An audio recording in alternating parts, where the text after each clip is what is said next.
menganalisa beberapa saham yang menarik untuk diperdagangkan besok.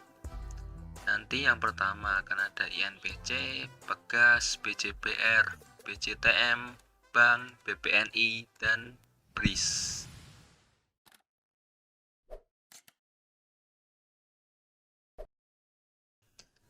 Oke, kita mulai dulu dari yang pertama. Yang pertama kita menganalisa IHSG terlebih dahulu. Ya, di sini kita melihat IHSG hari ini turun lumayan ya, hampir 1%. Kita melihat, tapi teman-teman perhatikan di sini masih terjaga support trendline yang kita buat beberapa dari hampir seminggu lalu ya. Lihat sempat jebol ke bawah, tapi di akhir-akhir sesi dia naik lagi ke atas ya.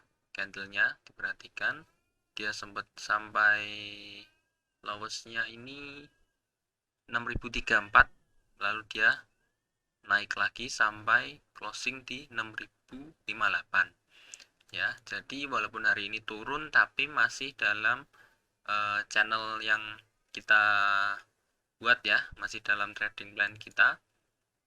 Jadi sebenarnya walaupun ini memang cukup riskan karena tepat ada di area support trendline-nya, tapi secara garis besarnya ini masih aman karena masih tertahan di support channel yang kita buat. Nah, setelah ini seharusnya sih mantul lagi ke atas ya. Itu untuk plan yang positifnya. Tapi apabila dia malah melanjutkan penurunannya ke bawah, dia malah turun ke bawah, nah kemungkinan dia akan menjemput support trendline dari yang panjangnya, dari yang awal Januari kemarin. Itu untuk worst case-nya, dia akan turun sampai ya sekitar mungkin 5.990-an atau 6.000 area ini, area 6.000-an ya. Tapi itu misalkan dia turun. Tapi kalau kita melihat beberapa candle saat dia menyentuh area supportnya, dia mantul, dan ini kemarin juga turun dalam ya, sampai 2%. Di area supportnya dia mantul lagi ya. Jadi begitu untuk IHSG, masih dalam range yang kita buat, closingnya pun juga closing di area support yang kita buat, walaupun sempat jebol tapi tetap closingnya naik ke atas lagi di area supportnya. Jadi begitu untuk IHSG, masih aman untuk sementara. Jadi kita lihat perdagangan besok apakah dia lanjut turun atau mantul naik. Oke, dimulai dari saham yang pertama. Di sini ada INBC ya. INBC kalau kita perhatikan dari jauhnya, sebenarnya ada pola double bottom, tapi saat dia mencapai neckline-nya, dia tidak breakout tapi malah turun ke bawah menjemput supportnya. Dan bisa dilihat di sini supportnya ada di area 152, 153 area ini.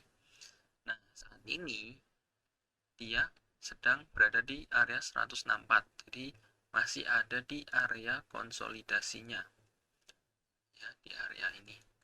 Dia mantul tepat di sini 160. Nah, bagi teman-teman yang tertarik beli di area support ya, bisa beli di 160-an atau 160 ke bawah. Cut loss kalau dia jebol dari 140. Untuk amannya begitu. Jadi ya, untuk swing trade kita beli di support, jual di target-target atau di resisten-resisten berikutnya. Jadi bisa beli di area 160. Jadi begitu kalau buat teman-teman yang suka swing atau ingin mulai belajar swing trade. Nah, kalau saya caranya begitu, menyarankan begitu. Jadi beli di area support, jual di area-area resisten. Nah, Apabila besok dia sempat turun dulu ke area 150-an, 160 ke bawah, 150-an. Nah, target pertamanya ada di sini. Tadinya juga menjadi area resisten 186 ya, area 180, atau mau toleransi sedikit bisa 185-an. Ini masih masuk akal ya, target segini. Tapi buat teman-teman yang wah sepertinya ketinggian, ya turunin sedikit. Di sini juga ada beberapa resisten di 170 ke atas ya, ya 100. Nah di sini juga ada 170-an. Kalau angkanya sampai 170-an, teman-teman boleh taking profit dulu, karena kalau kita melihat di ASG juga kalau ada candle merah besar-besar ya, merah merah merah hijau sekali, merah merah dua kali, hijau hijaunya dragonfly begini, merah tebal, hijau dua kali, merah lagi, hijau, merah lagi. Nah kan cukup berbahaya. Nah teman-teman bisa sedikit scalping dulu, jadi profit sedikit tidak apa-apa, di taking profit dulu sebagian mungkin. Nah, target keduanya dari 186 185-an. Jadi begitu untuk INPC. Walaupun kita menemukan double bottom, tapi perlu diingat tidak semua pola itu bisa terpenuhi, juga ada saat-saatnya dia gagal ya. Dan dia mencapai neckline, dia malah turun ke supportnya lagi. Oke, jadi begitu untuk INPC. MACD-nya juga masih mengarah sedikit ke bawah, tapi arahnya juga cukup melandai ya. Kita lihat saja beberapa hari perdagangan ke depan, apakah dia bisa mantul ke atas seperti sebelum-sebelumnya. Dia turun ke area supportnya, konsolidasi impulsif ya, ini turun ke area konsolidasi impulsif, turun lagi, area supportnya konsolidasi impulsif. Nah, ini kita lihat dia turun lagi, area konsolidasi, apakah dia bisa impulsif lagi. Kalau kita beli di area support lalu dia impuls, jual di area resisten kan enak sekali ya, bisa cuan lumayan. Jadi begitu untuk INPC. Selanjutnya ada Pegas. Nah ini juga menarik nih, Pegas.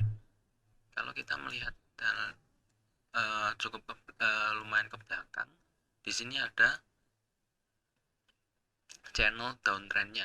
Saya ubah dulu, coba ke putih supaya mudah kelihatan. Channel downtrendnya. Nah saat ini dia berada di area resistennya. Nah, ada dua kemungkinan, apakah dia akan breakout naik ke atas atau dia lanjut turun ke bawah. Kenapa kok bisa turun ke bawah? Ya namanya channel, kalau dia sampai ke support kemungkinan besar akan mantul. Ini ke support mantul lah. Kalau dia sampai ke area resisten, kemungkinan besarnya akan turun ke bawah. Ini dia area support mantul, dan ini malah konsolidasi. Jadi untuk Pegas kita bisa perkirakan ada dua strategi ya. Apakah dia akan breakout? Menurut saya kalau dia breakout, dia akan tertahan di harga 1120 di area harga ini, karena sebelumnya juga sempat menjadi support ya. Support di sini juga sempat menjadi resisten, di sini sempat menjadi support. Nah kemungkinan besar akan tertahan di sekitar harga ini. Tapi kalaupun dia turun ya, dia cukup berbahaya, bisa lumayan ini turunnya kalau dia menjemput support selanjutnya, karena semakin lama, semakin ke depan dia harganya tentu supportnya akan selalu makin turun ke bawah ya. Jadi begitu untuk Pegas. Nah ini cukup menarik kalau teman-teman perbesar lagi atau masuk lebih jeli lagi. Di sini kita bisa melihat ada sedikit, di sini ada support trendline, di sini ada resisten trendline, dan ini membentuk namanya triangle ya. Dia bisa dibilang symmetrical triangle ya. Nah, ini saya ubah dulu ke kuning supaya teman-teman lebih kelihatan. Nah, Kalau triangle ini juga dia akan makin mengerucut, biasanya dia akan makin mengerucut.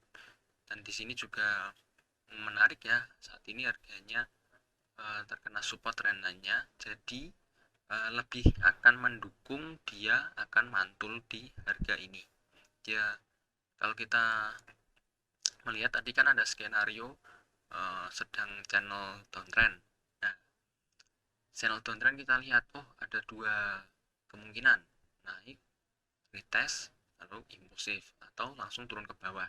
Nah, kalau kita lebih jeli lagi di dalamnya ini, atau di lebih kecil lagi, lebih jeli lagi, sebenarnya di sini ada support trendline ya, di harga area ini ada support trendline. Jadi ya kemungkinan besar dia akan terkena support trendline-nya lalu mantul ke atas. Dan kalau kita mikirnya seperti itu, berarti kan secara logika dia akan lebih mendukung rencana atau plan yang pertama kita tadi ya, yang dia akan mantul ke atas, dia akan mantul lalu ke atas ini. Jadi begitu, supaya teman-teman juga mengerti bagaimana cara step-stepnya untuk membuat trading plan itu. Jadi kita melihat dari time frame-nya yang lebih besar dulu. Oh, ini ada channel downtrend. Nah, dari channel downtrend itu diperkirakan, oh ini bisa ke arah mana ya, naik atau turun.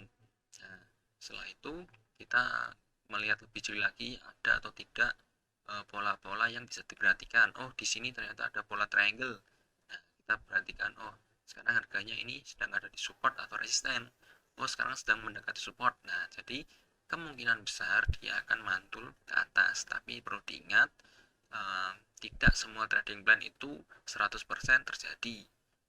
Maka dari itu kita perlu yang namanya stop loss atau cut loss ya. Kalau kita beli di area support ini lalu kok malah lanjut turun ke bawah, ya berarti kan trading plan kita tidak terjadi, ya kita cut loss. Dan teman-teman tidak perlu, kalau saran saya tidak usah ragu untuk cut loss ya, asal yang penting kan kita disiplin.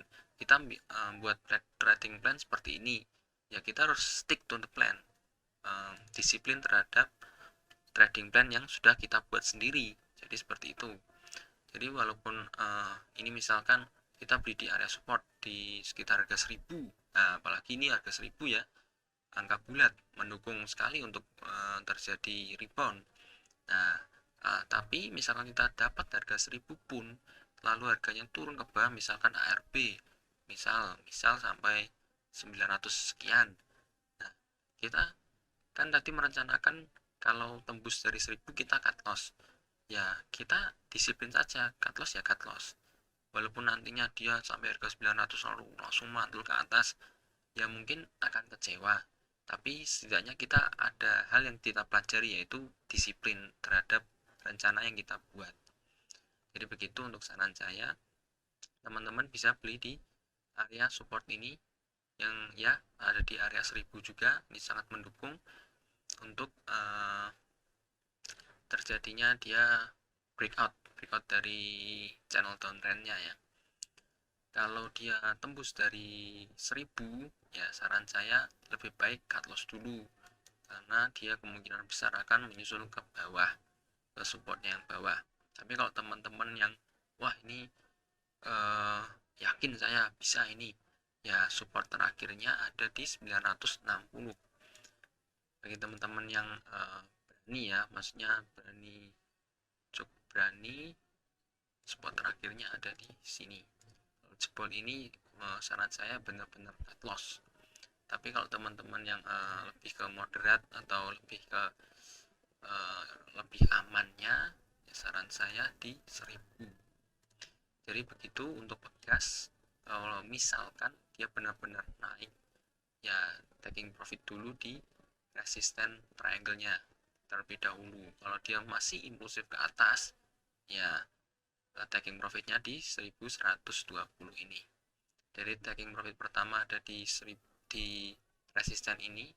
Kita lihat ke depannya dia akan ke harganya di mana. Jadi taking profit di sini, Lalu kalau dia masih tembus dari triangle ini, ya kita taking profit di 1120 di area ini. Jadi begitu untuk gas.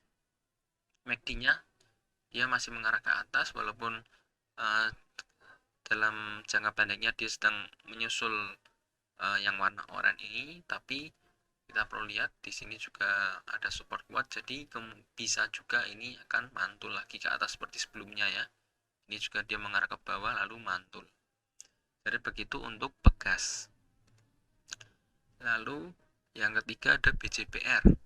Di sini BJPR juga mirip ya, ada channel downtrend seperti pegas ini tadi. Nah, downtrend. Di sini ada channel downtrendnya, tapi dia saat ini konsolidasinya menjebol sendiri dari channelnya. Nah, terus bagaimana kalau seperti ini ya? Kita perhatikan dulu. Kalau channel downtrendnya jebol terhadap konsolidasi, ya kita buat support-support dari horizontalnya. Di sini kita lihat ada support di harga 1205 atau 1200 lah, kita bulatkan ya. Di sini menahan beberapa kali penurunan. Nah, lalu di 1300 juga ada resisten. Di sini sempat area konsolidasi, support pertama, lalu di sini menjadi resisten. Nah, kalau teman-teman yang mau tertarik dengan BJPR, saran saya bisa tunggu di area 1200 saja untuk lebih amannya ya. Di 1220 lah masih oke. Kalau teman-teman yang mau entry, target pertamanya ya ada di 1300. Tapi kalau teman-teman yang sedikit merasa ketinggian 1300, ya bisa beli di resisten yang di bawahnya. Misalnya ini 1290 atau 1280, di area di bawah 1300 teman-teman bisa mulai cicil jual. Kalau misalkan dapat di harga 1200 lalu dia mantul ke atas. Tapi apabila teman-teman beli di area support di area 1200 lalu malah harganya jebol ke bawah, menembus harga 1200, dia malah di sini dia konsolidasi, teman-teman sudah beli lalu dia malah jebol ke bawah. Ya, di harga 1200 ke bawah teman-teman lebih baik cut loss dulu, karena support kuat yang ada di dekatnya memang ada di 1200. Jadi begitu saran saya untuk BJPR. Kalau jebol 1200 lebih baik cut loss dulu, karena di sini teman-teman perhatikan selanjutnya supportnya ada di sekitar 1150, kan lumayan jauh ya. Apalagi supportnya juga support yang 1150 juga lumayan jauh, ini akhir tahun lalu. Support terdekatnya yang cukup kuat ada di 1200. Untuk MACD-nya masih mengarah ke atas, walaupun saat ini hampir terjadi dead cross ya. Ya kita tunggu saja besok apakah dia bisa mantul atau malah jadi dead cross lalu dia lanjut turun ke bawah. Tapi sesuai trading plan kita beli di area supportnya 1200 sampai 1225 masih oke. Targetnya ada di 1280 sampai 1300.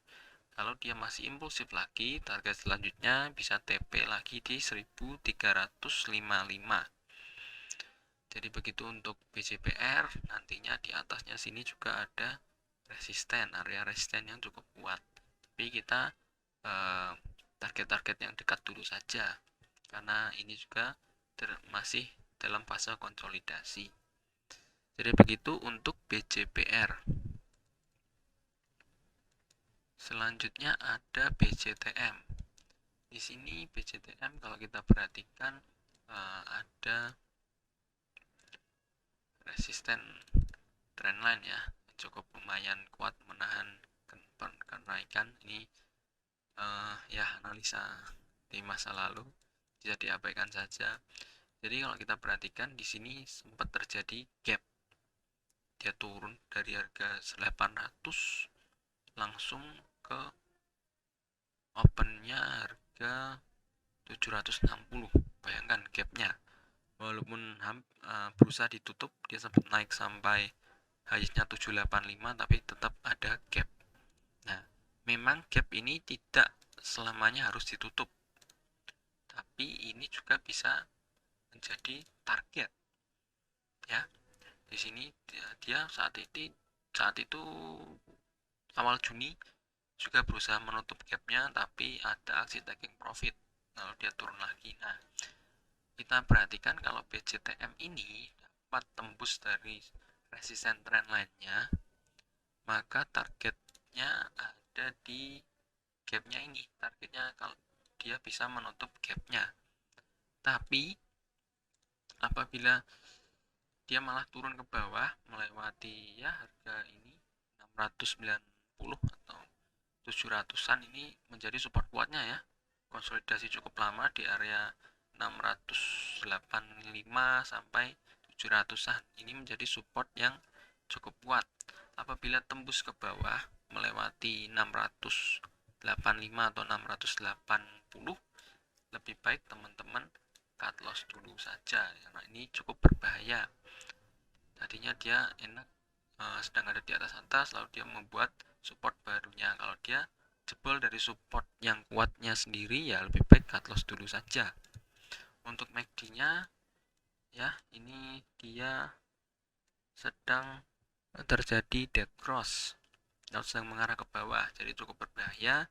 Tapi kalau dari patternnya di sini ada resisten, kalau dia bisa jebol maka targetnya dia menutup gap. Tapi kalau teman-teman yang mau scalping, ya targetnya kita ambil di resisten sebelumnya di sekitar 730 735, ini masih oke untuk menjadi target selanjutnya. Jadi begitu untuk BCTM. Lalu ada bank. Nah, ini cukup menarik juga. Kemarin beberapa hari lalu ya, saya juga menganalisa bank. Di sini bank ada cup and handle, dia jebol ke atas. Nah, saya menggambarkan untuk teman-teman berjaga-jaga di 3450. Kalau dia jebol ke bawah, ya teman-teman bisa cut loss dulu atau mau hold sampai area stop loss selanjutnya di 3300. Nah, ya ini namanya juga dukungan market juga mungkin ya. Area stop loss kita tidak terjebol atau tidak jebol ke bawah dari area stop loss yang kita buat di beberapa hari lalu. Ya, di sini dia sempat lowestnya 3470, saat ini closingnya di 3450 dan saya menganalisa di 3450. Jadi hari ini pas sekali dengan stop loss kita ya teman-teman. Nah, untuk perdagangan besok sebenarnya masih cukup menarik untuk bank karena dia tertahan di support 3450. Nah, bagaimana kalau besok jebol ke bawah? Ya, teman-teman bisa cut loss dulu. Cut loss dulu kalau dia jebol dari 3450. Nah, terus buybacknya gimana? Di 3300 atau ya 3350 lah, kalau teman-teman tidak ingin ketinggalan. Karena ini cukup berbahaya ya, kalau dia jebol 3450, support selanjutnya ya cuman ada di sini 3300. Ini ada support 3370 tapi kurang kuat ya. Jadi lebih baik beli di area 3300 sampai 3350. Area ini masih oke buat teman-teman serok bawah. Nah, itu kan kalau dia jebol ke bawah lagi. Nah, bagaimana kalau dia naik ke atas lagi? Ya, lebih baik main aman dulu saja. Kita taking profit di support atau yang sekarang jadi resisten ya. Di sini di area 3600 teman-teman bisa taking profit dulu di sini 3600 ya. Area 3600 ini masih oke untuk menjadi target, atau teman-teman bisa juga menggunakan neckline dari cup and handle. Kalau dia menyentuh area neckline ini, teman-teman bisa taking profit dulu sebagian. Untuk MACD-nya ya, dia terjadi cross karena turun beberapa kali, tapi closingnya hari ini tepat di area stop loss kita yang beberapa hari kita buat. Jadi masih aman karena dia tidak jebol dari area stop loss kita. Jadi begitu untuk bank. Selanjutnya ada BBNI. Ya, di sini BBNI masih menarik. Saat itu saya menganalisa kalau dia turun kemungkinan akan menjebol ini, tapi kalau dia jebol ke atas, ya target pertamanya ada di 5.500. Dan ya ini lumayan ya, dia terkena area target kita, dia highest sampai 5475, ya selisih 1 tick ya dari target kita sebelumnya. Ya kalau teman-teman yang pas waktu itu mendengarkan beberapa analisa saya juga mengatakan kalau teman-teman pasang di angka bulat kemungkinan besar kurang bisa dapat ya, karena pasti orang-orang lain juga mikirnya sama. Kalau masang di angka bulat ya banyak sekali yang akan pasang over di sana. Jadi saya juga menyarankan untuk ya toleransi sedikit, yang penting barang kita bisa terjual. Ya ini masih lumayan terkena area TP1 kita di area 5.500, lalu dia mantul ke bawah. Jadi buat teman-teman yang saat itu beli di area ini, masih area 45 ribuan, selamat. Yang saat itu melihat analisa saya dan beli lalu taking profit di area 5.475 atau 5.500. Tapi buat teman-teman yang belum taking profit atau misalnya belum masuk, tidak masalah, karena di sini juga ada pola yang menarik. Lihat di sini saat itu ada cup and handle, lalu dia sempat turun ke bawah dulu. Nah, saat dia breakout dari neckline-nya bisa dilihat di sini tebal sekali ya. Highest-nya 5425, closingnya juga 5425. Jadi closingnya di harga tertingginya ya. Volumenya juga tinggi, jadi ini benar-benar breakout ya. Nah, kalau dia konsolidasi, nah saat ini dia turun ada di area support dari neckline-nya. Jadi teman-teman yang belum punya bisa beli di area neckline ini di 5.150 sampai 5.200-an atau 5.225. Ini masih sangat bagus sekali buat teman-teman yang tertarik. Nah, targetnya di mana? Ya, kembali lagi ada di 5.500. Nah, untuk target dari cup and handle-nya sendiri sebenarnya ada di 5.700 sampai 5.800, masih ada di area ini. Jadi begitu untuk BBNI, saran saya beli di area support 5.150 sampai ya 5.225 atau 50 lah, masih oke untuk beli di area ini. Untuk MACD-nya sendiri dia masih mengarah ke atas, walaupun untuk jangka pendeknya dia mulai ada tarikan ke bawah, tapi saat ini dia untuk price action-nya sedang berada di support neckline-nya. Ini sangat menarik untuk BBNI. Lalu di sini terakhir ada BRIS. Ya, BRIS di sini saat ini sedang berada di area supportnya di 2200. Ya, 2200 saat ini memang sedang sedikit ada di bawah, tapi masih tetap berada di area supportnya 2200.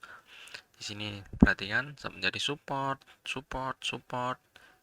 Lalu di sini menjadi support, di sini area konsolidasi, di sini lalu sekarang ada di 2200. Nah, lalu bagaimana dengan BRIS? Ya, BRIS menurut saya teman-teman yang berani spek buy ya bisa beli di 2200 karena ini juga merupakan support kuat. Tapi kalau teman-teman yang ingin beli di sedikit ke bawah ya bisa beli di 2100 ya, di area 2100 ini sampai 2000. Ini dia kemarin sempat lowesnya sampai 2010 ya. Jadi cukup menarik kalau teman-teman area buy-nya di 2000 sampai 2100. Sini masih bagus karena ini juga menjadi area yang menarik. Sini menjadi support, sini menjadi resisten, sini menjadi support lagi. Jadi untuk BRIS masih sangat ya cukup menarik. Harganya sekarang 2200, teman-teman yang berani bisa beli di 2200. Kalau teman-teman ingin istilahnya ngambil di bawah lagi, ya areanya di sini. Lalu bagaimana kalau dia jebol dari 2000? Ya, menurut saya lebih baik cut loss dulu. Tapi kalau teman-teman yang berani, toleransinya sampai 1900 itu pun masih cukup berbahaya ya, karena di sini cuma ada resisten, tidak ada support yang cukup kuat di area bawah 2000 kecuali di area 1700-an, dan ini sangat-sangat jauh. Maka dari itu kalau dia jebol dari 2000, saya menyarankan cut loss lebih dahulu. Nah, untuk targetnya kemana, please? Menurut saya targetnya kita perhatikan dulu di harga 2400. Nah, di 2400 ini sampai ya 2500 berkali-kali terjadi adanya rejection ya di area 2500 sampai 2400 ini, karena ini saham juga cukup besar, mulai ramai ya, untuk para kolonial pasti tahu. Nah, targetnya ada di 2400. Kenapa? Karena di harga-harga 2400 ini sering terjadi adanya rejection. Memang beberapa kali sampai ke 2500, tapi perlu diingat angka 2400 ini juga beberapa kali menjadi atau menjadi area taking profit. Jadi kalau sampai area 2400 lebih baik di taking profit dulu. Nah, syukur-syukur kalau dia lanjut naik ke atas 2400. Nah, kalau saran saya jangan di average up, melainkan malah kita lebih baik jual, karena kali lihat di sini. Nah, saya akan beri tanda saja supaya memudahkan. Nah, di sini 1, 2, 3, 4 ya. Bahkan di sini juga sangat cukup jauh, tapi kita bisa gunakan sebagai contoh ya. Berkali-kali kalau harganya mencapai area atau mendekati area 2500, banyak terjadi rejection atau aksi taking profit yang besar ya.